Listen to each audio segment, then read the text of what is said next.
That's all at Double Eagle Golf inside the Kinetic Sports Complex on West O Street. Online at doubleeagle.golf.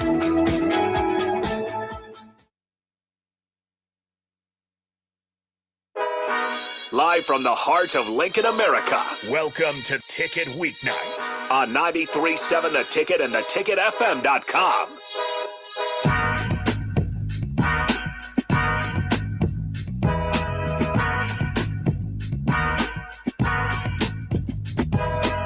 All right, welcome back in to Ticket Weeknights. This is What's Brewing with Chancellor Brewington, the host, as always, to my left. And if you guys want to join in, 402-464-5685. As always, that is the Sartor Heyman text line. Shout out to Austin Orman and Nick Sainert calling a great day of baseball, being out there all day at Tal Anderson Field. Just finished up with the nightcap, Alcorn South versus Creighton Prep. Did a great job there. But this is What's Brewing, Chancellor Brewington, as we kind of wrap up Ticket Weeknights. So I'll throw it to the host as always. Chancellor, how's it going tonight? It is going great. It's going fantastic. Did it rain last night? Did I hear that? Yeah, I think it did. Okay. A little bit. Might have Okay. been sleeping through it. Yeah, it's getting hot out here. Mm-hmm. It's getting hot out here. It was like 90 degrees today. And yeah. But anyways, to start this off, we always talk about the weather to start off. I don't know why. But to start this off, okay, a word of encouragement. I'll say this one, and I've been starting my days off by getting out to like my favorite place in Lincoln, which is Holmes Lake. Oh, beautiful. Yeah, that's my favorite place in Lincoln, and I have this secret spot. And if anyone sees me up there, just leave me be. Leave me be. I promise. I probably got the best spot on Holmes Lake, best view, but I kind of am starting my days off by whatever you want to call it, meditation, prayer, but there with a black coffee to start the day off. But the pace of my days and the way I view my days and the outlook I have on my days completely changed now. Starting it off like that instead of, usually I like to end it like that, but starting it off, just changing my routine a little bit has added a new light to my day. It's definitely added a charge. It's added how should I say? It's just added a new perspective. Like even just looking in nature, like things just look a little brighter, a little bit more colorful. My interactions with people are a little bit more have a little bit more life in it because I start my day the right way. And like the task I have, like the missions, the whatever I have for the day, I get those done a lot smoother and they're a lot more like stress-free. I don't know, but I'm not pushing religion on no one, but just, meditation, just getting out there, looking at the creation, being thankful for things, having a moment of gratitude. But yeah, that's my encouragement. That's not bad though. Yeah, starting the day off with some gratitude, starting the day out with some what we call Thanksgiving. It won't go wrong. It won't go wrong. It would only go right. But today we have Monty Scott back in the studio. Hey. Yeah, we had him on, I think Thursday or Tuesday or one of those days. Yeah, last week. I think it was Thursday, I want to say. Yeah, we had some good times. I don't know if y'all saw the clip on Instagram and Twitter. It had the we were talking about what were we talking about? KFC on the clip. We're talking about the point of it was okay to not throw away the seed before you see what fruit comes out of it, really. Oh, you know what I mean? That's a bar. Yeah. But yeah, we were talking about some fried chicken. Yeah, we were talking about some fried chicken. Just like that. Started with the relationship advice. How we got there, yeah. That's how it started? Yeah, somehow we got to KFC. Oh, I mean, that's always good. Talk about some chicken. The Colonel didn't do anything until he was 30, so don't worry about the money and all that. That's until he was in his 60s. 60s. Yeah. There you go. He was a loser before that. You heard it first. He was a loser. Some good chicken, man. That's it. Good chicken. But I'm trying to think on playoff basketball. Let's just get out the way. All right. Let's just get out the way. Blowout right in front of us right now. Yeah. And then real quick, Monty, just so I don't have you hiding from the camera, I'll have you pull that mic to the left side of your face. Kind of push. There you go. Perfect. Is that better? Yep. Way better. Beautiful. But yeah, I mean, where do you want to start? I called it. I was never down on the Denver Nuggets. I was still picking them in 7 after the 0-2. And hey, look at that. 2-2 tied up. Yeah. I'm okay with it. I told you, Ant still got some stuff to figure out. The T-Wolf still got some stuff to figure out. He's gonna be scary when he figures it out, though. Yeah, he will be. He will be. and my Lakers are chilling at home. LeBron's having a good time with the fam. Yeah, he was at the Cleveland Cavaliers game. What do you think about that? Hey, That I Last did time. see. That's kind of weird, don't you think? Like, hey, I mean, I'm cool with it. I'll pack the bags with him. I'll pack the bags. Do you know of so we got Monty Scott, comedian based out of Omaha, in here. Are you aware of Chancellor Brewington's fandom for LeBron James? yes, I am. I Okay. am. But he's not a team's fan. He's a LeBron fan. Yes. Yes, sir. Yeah. Yes, sir. So it's been Cavaliers. It's been the Heat. Mm-hmm. It's been the Cavaliers again. Yes, sir. About to be. For the third time. And Lakers. Yeah. And then the Lakers. I'm sure I got a Cavs jersey somewhere. Well, if you didn't burn it the first time. Yeah, no. Not I. I actually wasn't a LeBron fan the first time. The first time he was in Cleveland, I was a D Wade fan. And I got I started liking LeBron when he took over the Heat team in 2012. And then I'm like, okay, I kind of like this dude. I remember that press conference, like not 3, not 4, not 5, not 6. About all the championships he was going to get with the Heat. Yeah, we only got 2. Or we only got. He played in a 2? championship every single year he was with the Heat, but he got 2. Yeah, he got 2 because he went 2011 with Mavs, 2012 he went Spurs, 2013. Yeah, he's only got 2 with the Heat. So you're right there. Spurs, 14. I don't even know who the last one was. I should know this. This is bad. Talking just NBA Finals winners. Yeah, was it? Did Spurs have a three-peat? One point in time back in the day. Not win. They didn't win though. From 2012 to 2013, 2014, were Spurs in it all 3 years? I think they won it once at least during that time period. Yeah, because I know Ginobili had a phenomenal. Let's see, San Antonio. They won it back, or no? Yeah, they made it back to back. I'm trying to find a three-peat. 13. Did they get there 3 years in a row? Nope. 13, 14 back to back. Who was the next team that got there? After 13, 14, we enter the Golden State versus Cleveland Cavaliers era. Oh, wow. Because that was right when Kawhi Leonard was the young guy on the Spurs, and they took down LeBron James. Mavericks at one point in time take down. And then we started transitioning to the really split era. If you're a LeBron James fan, it's brutal because we went from the Michael Jordan era to the Kobe era to the LeBron era, and then it got cut in half because Steph Curry just came out of nowhere and changed the game. Split that era. Yeah. Yeah, well, that gets the basketball talk out the way. We just had to get to our system because me and Harrison, we just love to go back and forth about this basketball. But yeah, I want to talk some comedians. I don't know why. I think my phone been listening to me. Because all of a sudden now I go on my feed and a bunch of comedian stuff pop up. I might got to put it in a drawer. What you got, man? What you got? Theo Vaughn been popping up. Same. I wonder if it did pick up on that. Have you ever seen Shane Gillis?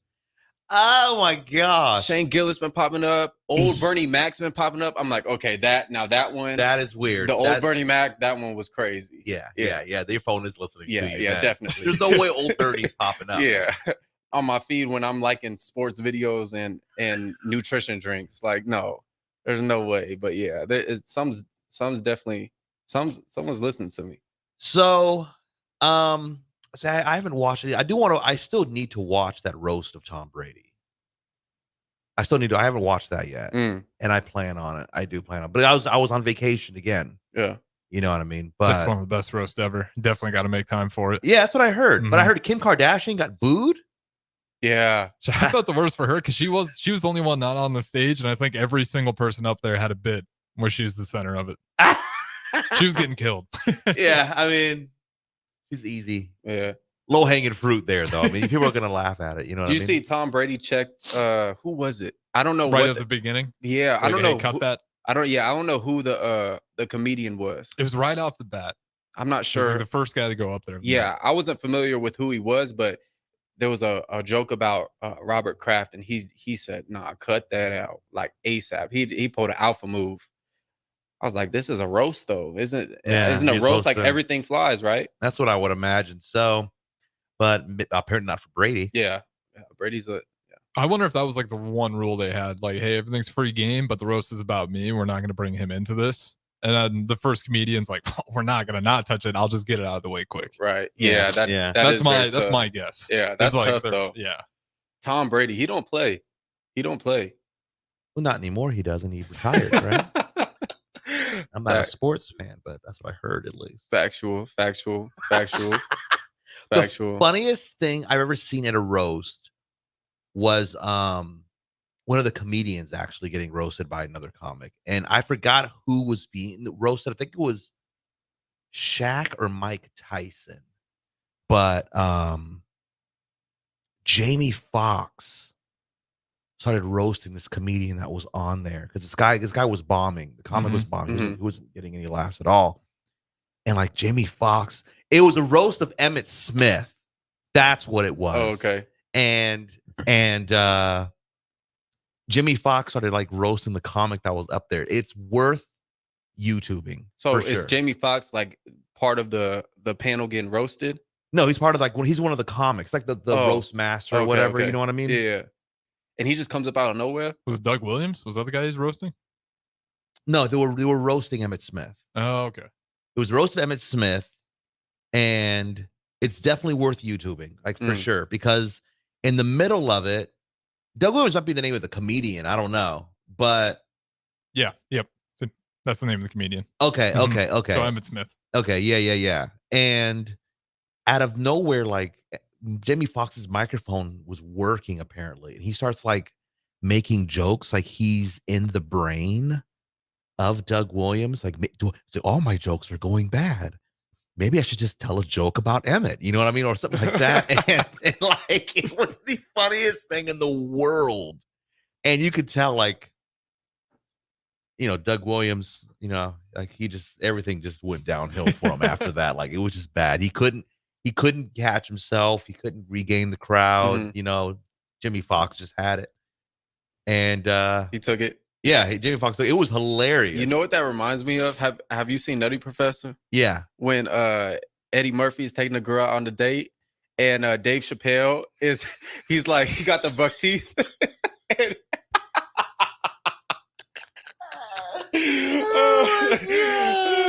And he started going in on him, talking about his mama, talking about his teeth, talking about everything. Oh my goodness. That was before Dave Chappelle was famous, man. Oh yeah, that was because he was on that, and he was on Half Baked, and he was on he was the crackhead on Blue Streak. Have you seen that? Have you seen that? And he's in the liquor store. He's like, I know you, man. He's like, put your hands up.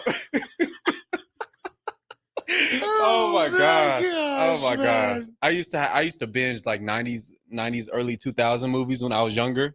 So I was like, I'm caught up with all the OGs when they be talking about references. I'll be up to date. So hey, the guy that I forgot, you asked me who one of my favorite comics is, Bill Burr. Ooh, that's a good one. And then I forgot his name last week. Yeah, Bill Burr's guy. I love Bill Burr. Bill Burr. He doesn't hold punches. He just goes for it. Yeah. And people are too, very, they don't like to get offended these days. But Bill Burr, he doesn't care. You know what I mean? He just lets it fly. Yeah, lets it fly, man. That's where I'm at with Shane Gillis these days. That's why I like him. He's hilarious. Because he's just really like, you have moments where like, you're like, whoa. I'm not offended, but I'm worried for him. You like turn your volume down on your phone, like, whoa. I don't want anyone to know I'm listening to this. Yeah, that was crazy. No, he has some funny ones. For sure. Yeah. I mean, do you feel like comedy is better than it's ever been before? Feels like podcasts just exploded. Or do you feel like it's just the same comedians revolving around the same circuit? It's weird to me because I feel like comedy has gotten bigger. Arenas seem like they're all the time now, and I don't ever remember arenas growing. I was a kid, so maybe I just don't remember, but I don't ever remember comedians selling out arenas as consistently as they are. I feel like, 20 years ago, 30 years ago, it didn't happen very often, right? And now it seems to happen like there are a bunch of comics off the top of your head that could sell out, like in Omaha, the CHI, right? Like that, there's obviously Bill Burr, Kevin Hart, right, Dave Chappelle, right? I mean, those are just three guys. 40 years ago, it was like maybe two, Richard Pryor. You know what I mean? And maybe that Gallagher guy that used to smash watermelons. I don't even know if you guys remember who that is. It was ringing a bell. I'm trying he's to like remember. He's like a comic from like the 70s or the 80s. I don't even know if he's like a comedian, but I used to watch him on HBO when I was a kid. And like he'd tell a bunch of jokes, and I forgot what his jokes were, but his gimmick was he would put watermelons on a table and then smash them with a mallet, and the crowd would go nuts. And Wait, what? I was like 8 years old. Like, is this comedy? I guess so. I got to get some fruit if I want to do this. You know what I mean? What's the kid? I got to start with an apple or an orange maybe and work my way up.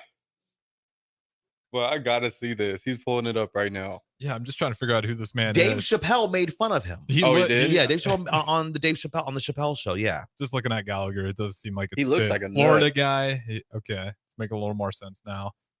Florida. Wizard of Odd is what he proclaimed himself as. The Wizard of Odd used things such as the Sledge-O-Matic was an act, a signature act.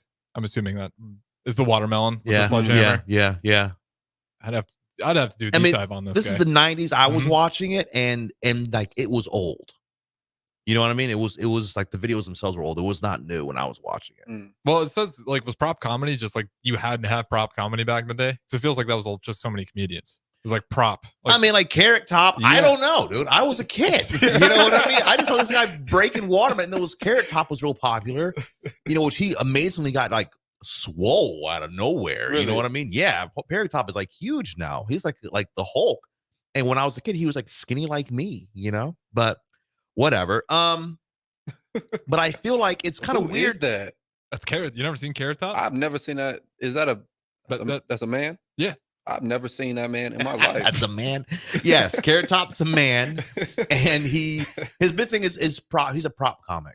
Oh, okay. So it's all like, at least back again in the 90s, he'd go on stage with a bag of stuff, and he'd be like, making jokes about it. yeah, making Joe, I have a new invention. This is, and it'd be like, it'd open your soda can or something like that, but it look all weird or whatever. I don't know. Yeah, that wouldn't fly today. I don't think they having it. He's still around. He was down. He even stopped at our booth when we had coverage down at the Super Bowl. Carrot Top was around. Oh, they be like really still listening. He'd be still be doing that and I selling don't out. know if it's living off the past or if he's still putting out new good stuff, but he's got enough there where he's got a fan base. Right. Yeah. He was popular tonight. He did like the Tonight Show, Jay Leno. Stuff like that. Yeah. You know, he was out there doing his thing. But I feel like comedy's kind of weird because I feel like people have more access to stand-up comedy now, right? Because there's YouTube and everything, right?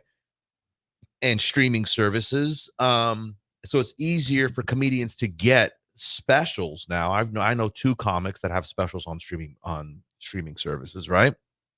So it's easier for that to happen, even though it is still tough. Mm-hmm. But at the same time, on the flip side, there's so much more scrutiny over, the content. Yeah. You know what I mean? And you have really 2 different worlds. In my opinion, you have comics that not purposefully, but they do say what they want. Theo Vaughn, Shane Gillis, Bill Burr, those guys. Well, how did you feel about the Shane Gillis with the SNL thing? Because that's exactly what you're talking about. Like he made a name for himself, and then SNL was like they found some old podcasts of him saying some jokes that were too on edge. They ripped it up, and then he gets big, and then SNL brings him back in. Yeah, I mean, how do I feel about that? Yeah, like as a comedian, like when you see stuff like that, like does that put fear into almost you? I know you don't necessarily lean, you're not just going into it as like a guy like Shane Gillis or Theo Vaughn, but seeing people get canceled and having like big programs taken away just for something they said in the past that was a little on fringe.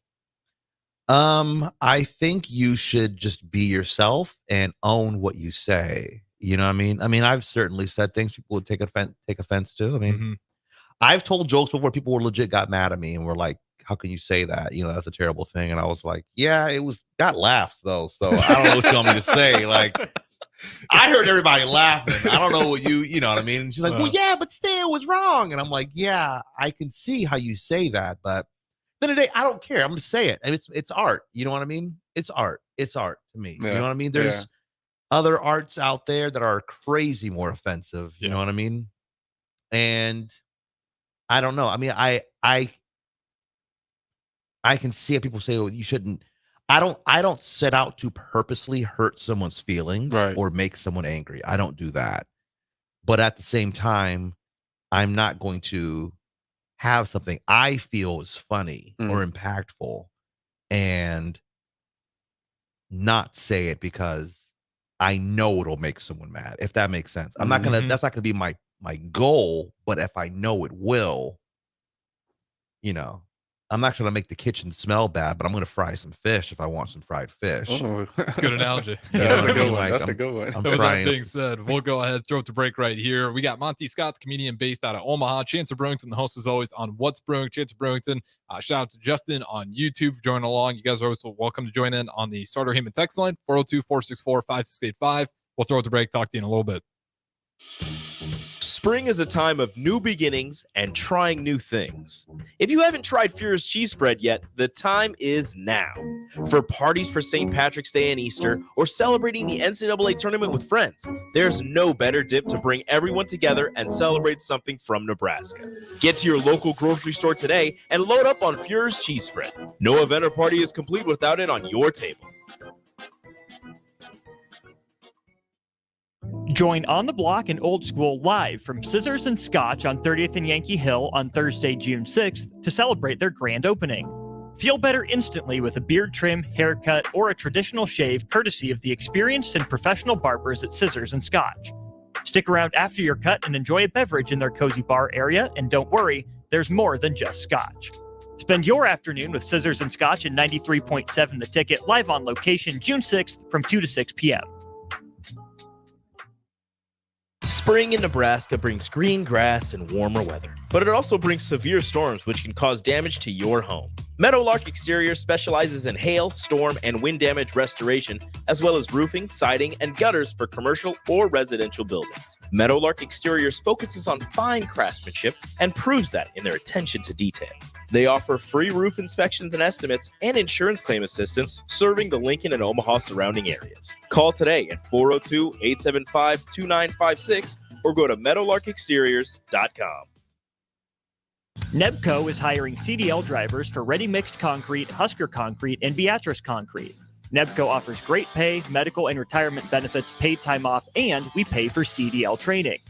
Apply today to earn an average total compensation of $50,000 to $60,000 your first year driving. From Nebco's beginning in 1908, it's the employees that have formed the company's solid foundation. Start your career today. Visit nebcoinc.com. That's NEBCOINC.com. Wall-to-Wall Wine and Spirits is your place in North Lincoln to go for all your needs in wine, spirits, and beer. They also have a large variety of cigars in their walk-in humidor, and they have a top-notch walk-in, temperature-controlled, high-end wine room. Plus, you can enjoy free samples from their tasting bar. There's only one place to go for all your needs for spirits and cigars, Wall-to-Wall Wine and Spirits on North 27th Street in Lincoln.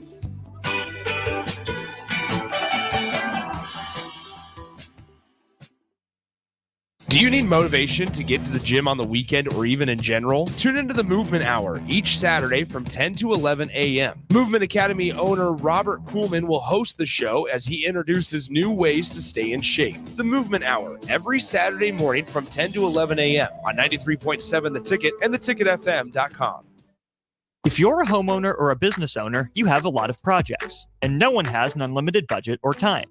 Sunbelt Rentals makes all jobs less stressful with no need to purchase large equipment or hire a crew. You can do it yourself with rentals and everything from aerators and power rakes for spring yard work to stump grinders, concrete mixers, tile saws, and more. Check out their inventory in Lincoln, north of Cornhusker Highway on 56th Street, or online at sunbeltrentals.com. This is Coach Bill Bush. You all know my passion for Nebraska. Having coached all over the country, I can honestly say there is no place like Nebraska. You know where there's also no place like? Midwest Bank. Midwest Bank has proudly served Nebraska for over 70 years, and they're located in 9 different communities. Midwest Bank is ready, willing, and able to meet all your personal, business, and agriculture needs. Your community, your bank, and mine, Midwest Bank. Find out more at Midwest Bank. Member FDIC.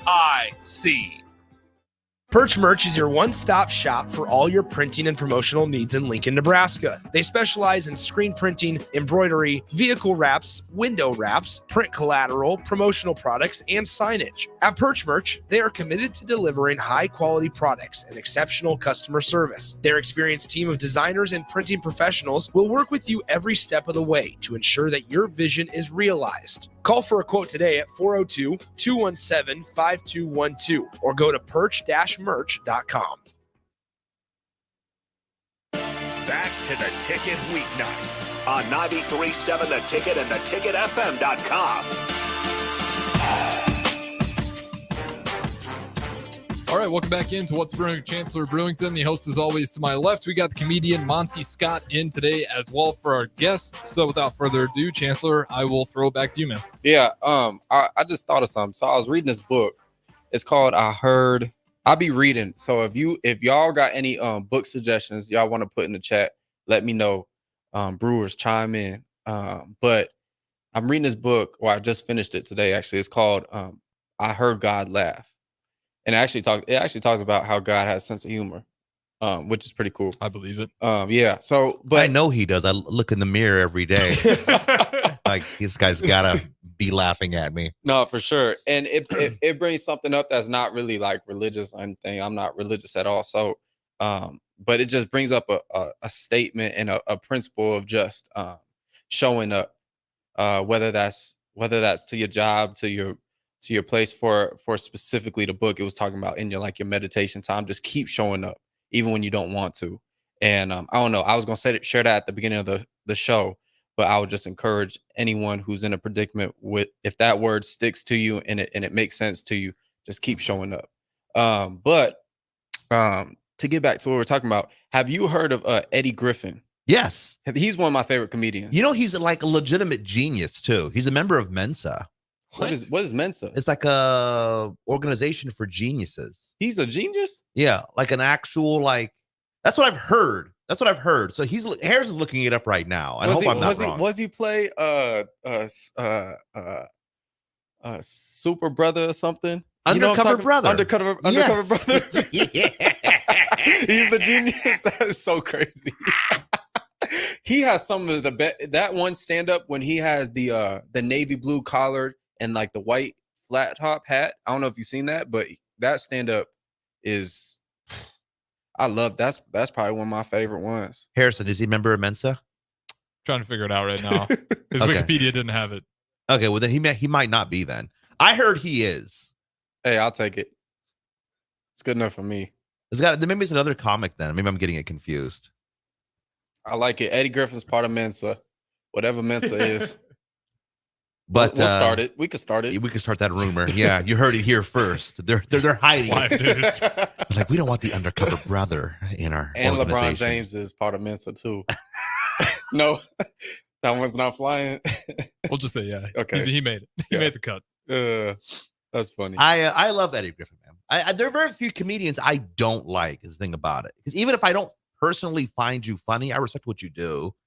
And it's really tough to do. It's tough making people laugh. It's really tough. It's a lot of work. Speaking in general, my goodness. In general, you know what I mean? It's one of those feared things. People, it's like legit. If you look at like statistics, they said like people would rather die than speak publicly. I'm like, really? Is it that fearful? Like, you'd rather just I got to speak for these people, just kill me. You know what I mean? It's like, it's not that bad, man. Like, but it is, some people, they get really scared.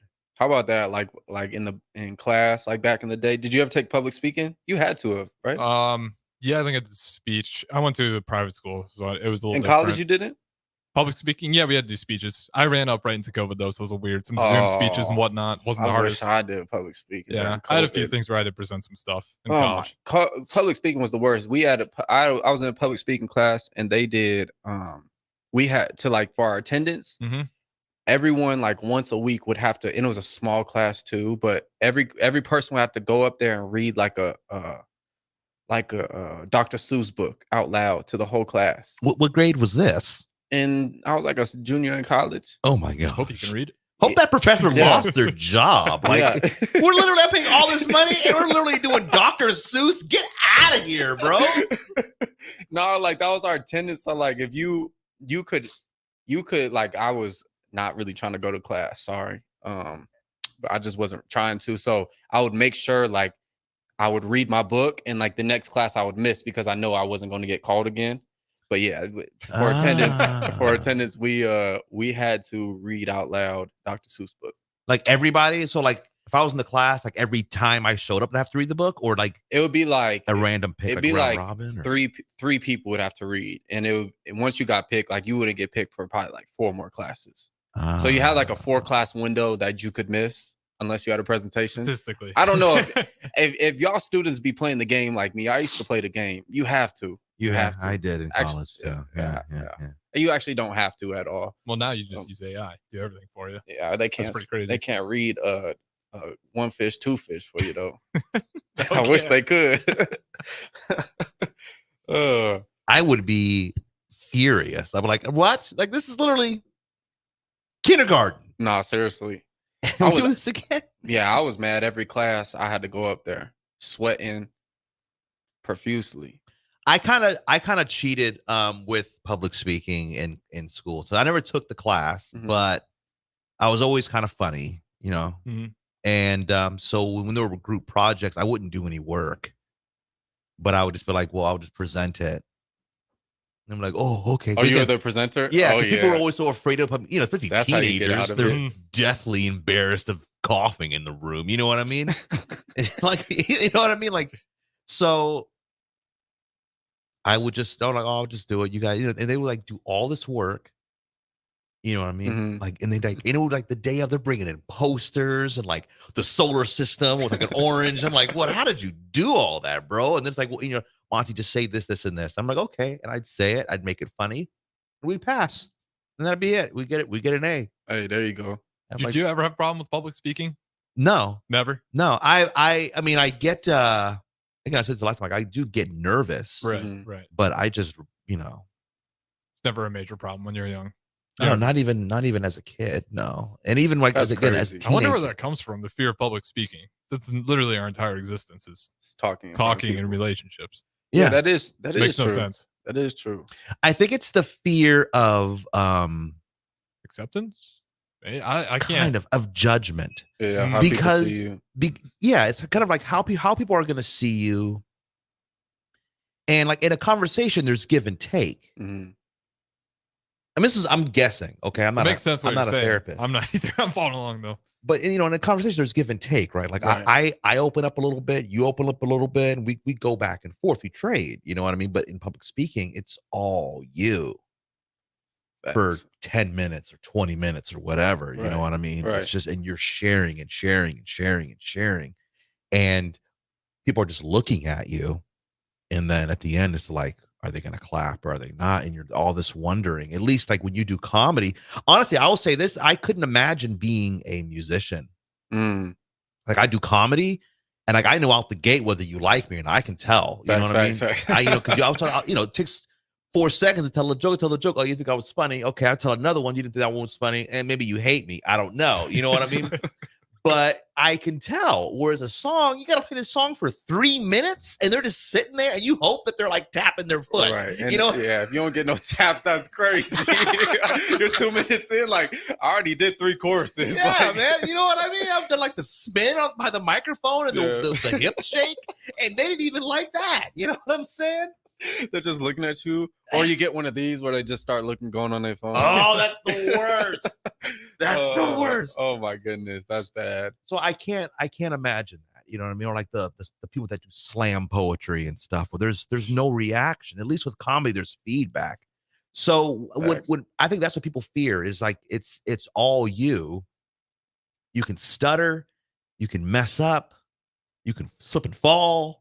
You know what I mean? There's all these things you could end up doing wrong. And, you know, I think it scares a lot of people. And I get it. I get it why it's scary. I understand it. And I get, you know, nervous too. I get scared too when I do it. But no, do you ever like see someone like bombing on stage, whether it's like poetry or, you know, spoken word or music? Yeah, they deserve every bit of that. No, okay, no. And you start like feeling bad for them, like, come on, buddy, like, come on, get it out. Or they just be, you know what I'm saying? Like they just be doing terrible, and you start like feeling bad for them. I start laughing, yeah, because I know even the greatest of comedians bombed a few times. So I'm like, they're growing. Well, it's funny. I'll give you the context. So like my little sister, she be doing like her little rap thing. Not little, she be rapping. She be getting streams and stuff like that.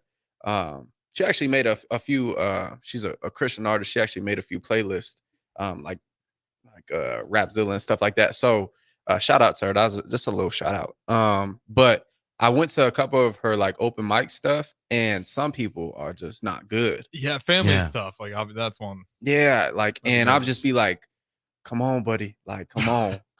Like just feeling bad for him. I don't know if that's just who I am, but you know, in that setting, you can't laugh. You can't laugh because you got probably homeboy uncle right next to you. Yeah, that's bad. But yeah. I don't invite anyone I know to open mics, man. Oh, that's good. Because I'm practicing and I'm like, Yeah. these are jokes that like, I remember the very first time I've told this joke, Yeah. like, you know, it's gonna sound rough, most likely. You know what I mean? Hopefully it doesn't, but it might sound terrible. You're gonna judge like I went to one of Monty's shows. Like that wasn't a show, dude. It was an open mic. I don't really know. Yeah, exactly. People are like, I don't know if that guy's really that funny. Like that wasn't a show, man. Hold on, that was just me practicing. So I don't invite anyone to those. But to answer your question, how do I feel when I see people bomb? It depends on the person. Yeah, that's a good point. Because some people I see bomb and I'm like, but I know this guy is like really funny. I know he's funny. It's just a bad crowd. You know what I mean? Or he's having a bad day. Like, he'll be okay. You know what I mean? It sucks. It does suck to bomb. But there's some that don't recover. What do you mean? You said he'll be all right, but then there's some that don't recover. Well, okay. I mean, he'll be okay because I know his next show he will be funny. Right.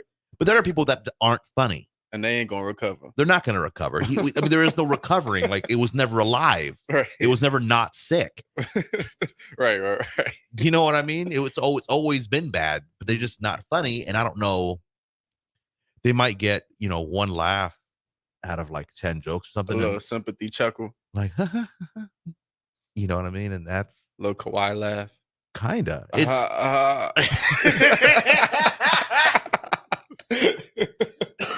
Oh Lord. So, I mean, how do I feel about it? I don't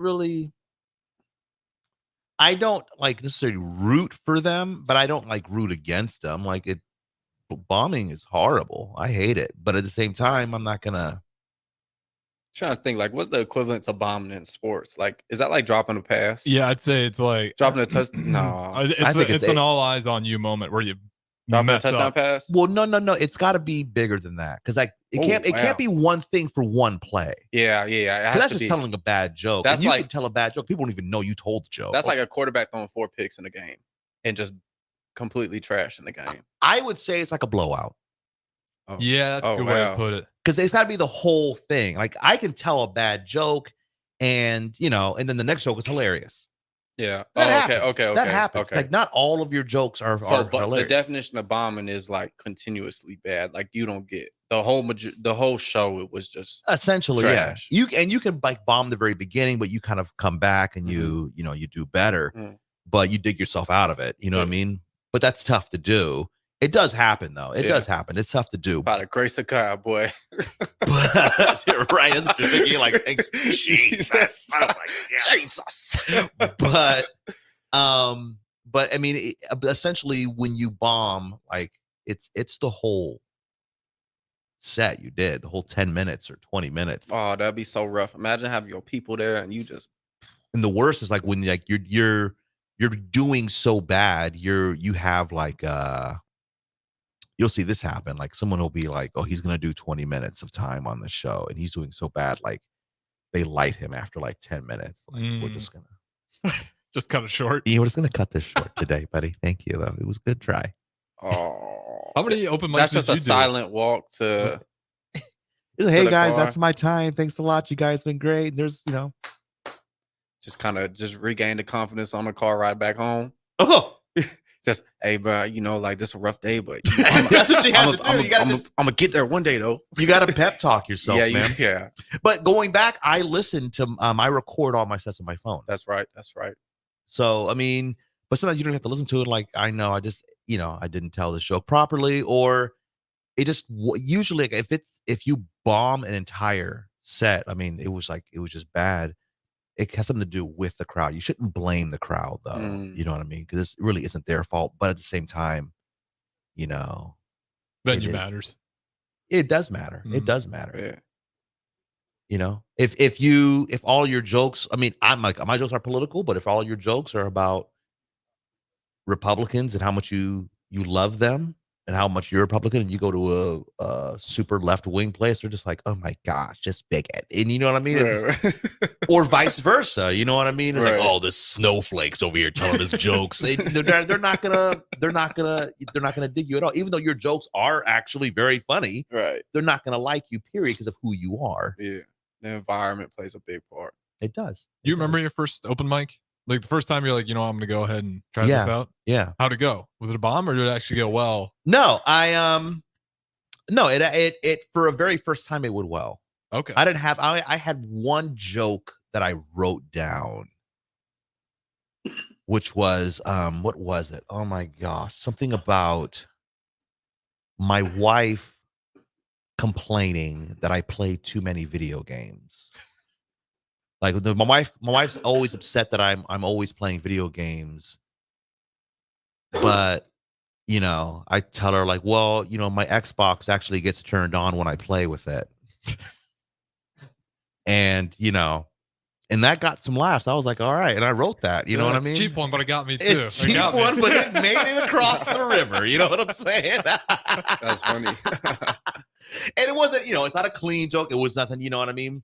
It was a cheap joke. It was, but it made it. It made it. I was like 26, 27 years old. I was pretty young or younger. So older than you guys. So I guess you're like, well, he's not that young, buddy. But I mean, that was the very first time. I told a bunch of other jokes that, I didn't really understand like how to tell a joke and how to write a joke. All that came later. You know what I mean? Yeah. How long is that process to actually? Because I feel like, being a comedian, everybody thinks they're funny with their friends, but it's the difference of actually doing it on stage. The joke writing part, like how long did it take you to be sufficient in that? I'm not going to say you're an expert at it, because I'd imagine you're still working on it. Oh yeah. But sufficient to always a process, always learning. Yeah. So what was that like? Just like taking that next step to being serious, like, okay, I'm actually going to write these down. Well, I took okay. That was just taking it serious and realizing and learning from other people. Like, you have to work on your jokes. You're not going to like, you don't have to just show up at a show with just, I'm going to talk about this today. You know what I mean? Like, you're going to bring stuff to the table. You know what I mean? Again, a songwriter has song. They don't just write a song on the fly. Right. You know what I mean? So you're going to do that, and then just writing it down, and then telling it getting a couple laughs, and then going back and say, well, how can I tell this funnier? And then realizing, and then working with other comedians. I got a good friend named Caleb Salvatore. He's a pretty funny guy too, and like I can bounce jokes off of him, and vice versa. He'll like, hey, I have this idea for a joke. What do you think of this? I'm like, yeah, that's pretty funny. You should tell it like this though, or you should say this, or you should leave this part out because it makes the setup too long or something like that. That helps a ton. Is the comedian group pretty supportive? Pretty. There are some, like, you get rivalries and stuff like that. You know what I mean? And I feel like it's kind of weird, but I feel like a lot of comedians have a lot of mental health issues. So, and I mean, I'm just being honest, as funny as that is. So like, they have meltdowns and stuff like that. I mean, sometimes it's like a bunch of little kids. Because, we're all attention hogs. Clearly we all like the attention, and we all want to be number one. Oh, that is true. I mean, that's why we're doing this. We like attention. I mean, if I was a bunch of introverts, it wouldn't work. It wouldn't work. Yeah. And it's like, and it's the type of entertainment we're doing. We're the only one on stage. There's no music. There's nothing. Like, I just want to talk. Nothing else. You know what I mean? Like, who's doing that? Yeah, it is a strange concept when you think about it. A dude standing up there, taking up everything and telling jokes. Yeah, no puppets. Yeah, well, you can bring watermelons up there. I guess you can. Yeah, sledgehammer in the back. I mean, yeah, you can do that, but I mean, like, the whole idea behind it, like, you have to be a complete, not psycho, but I mean, like, I wonder myself, like, am I unhinged? I don't know. You know what I'm saying? I think you're all right. What is with me that I want to do this, and I, and then like it'll, and then I get heckled. I make the guy so mad he wants to fight me. What about me thinks that's fun and funny? Right. You know what I mean? I'm cracking up. I'm like, this guy's legit that upset. Like, he's like, hey man, I don't like how you talk about my wife like that. I'm like, don't know what to tell you. You ever get in a situation with the crowd where you actually had to get out there, where security was like, hey, we'll just slide you out the back door this time? Never anything like that. But I mean, like, again, I was telling Chance 2 weeks ago that actually did happen, where a guy walked up to the stage, he heckled me, and he got so upset after what I said about his wife that he was like, I don't care what you say about me, but you need to respect her. And I was like, you need to respect her, buddy. Put a bag over her face. You know what I mean? Like, have some respect. Showing her face to public. Look, that was a joke. That was a joke. And right. But I actually didn't say that to him. I forgot what I said to him. I said some other stuff though. But he obviously it was enough for him to get mad to come up. And I don't think it's what so much I said, it's people's reaction to it. If other people start laughing, that's like it's Will Smith all over again. Yeah, it hurts their feelings, man. Check the wife, make sure if she's not okay with it, then you got to get mad. Yeah, because he laughed and then he looked over. Yeah, she wasn't smiling. Yeah, alopecia wasn't having it.